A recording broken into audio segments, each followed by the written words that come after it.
Armenian chess grandmaster Levon Aronian is the winner of 2019 Superbet Rapid Blitz. Congratulations to Aronian for this brilliant performance.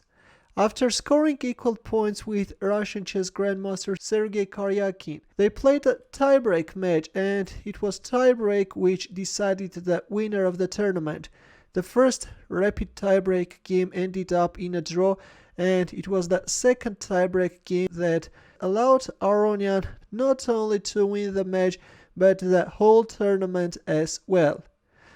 In this video I'm going to cover that same game. In this game Aronian had white pieces and he opened up with e4. Karjakin responded with e5, Nf3 Nc6, bishop c4. We have the Italian game, bishop c5, c3, knight f6, and instead of going for this d3 gioco pianissimo, which leads to quiet game, Aronian went for the classical Italian and he pushed forward his d pawn and put it on d4. We have the good old classical variation, something which you won't see very often nowadays. d3 is more popular, as I've already mentioned.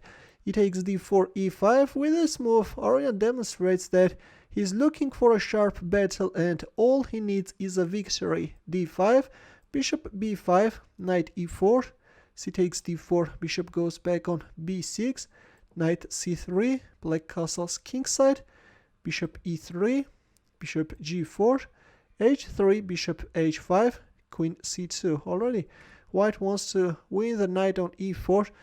That's why black played knight takes c3. Well, capturing on f3 won't give black much. Of course, bishop takes f3 had also been seen. For example, in 2018, Anand chose bishop takes f3 against knight, but white can simply recapture and then castle queenside, and then even can rely on the vulnerability of the semi-open file and try to organize an attack. But in our game, after queen c2, we have knight takes c3. I have to tell you that the players were simply blitzing out all these moves, and as this was a theory, I'm sure that they were still in their preparations. B takes c3, f6, black is challenging white's mighty pawn center. E takes f6, queen takes f6, which is allowing black to open up the f file for the rook and activate his pieces. Already there is too much pressure on f3, that's why white played bishop e2, rook e8, white castles kingside, and h6, not allowing any possible bishop g5 jumps. Rook e1, queen d6, bishop c1, bishop a5, black is pinning the pawn, and already bishop takes f3 is the threat, followed by knight takes d4. That's why Aronian played queen d2 and rook e4. Black is intensifying the pressure on d4 and bishop d1 by Aronian. After which we have bishop takes f3, and rook takes d4. Aronian went for a pawn sacrifice, but using the vulnerability of the rook on d4 and this pawn, still white has a compensation, and all in all the players have equal chances.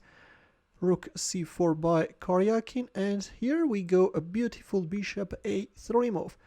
This is a beautiful deflective move, the idea of which is that queen takes a3, then bishop takes d5 check is coming.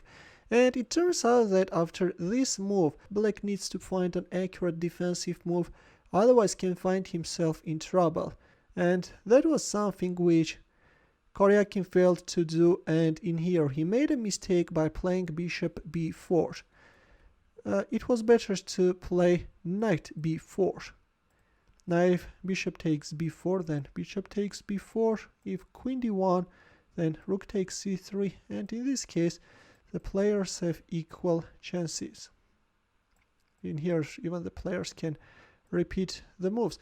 But in our game, after bishop a3, we have bishop b4, to which Aronian responded with another precise move, queen d3, the only move which is allowing white to win the game. He's intensifying the pressure on d5. Here black went for a desperate rook takes f3 move. Well, a move like rook d4 could have been better, a tricky move, but still, even in this case, white has a winning position.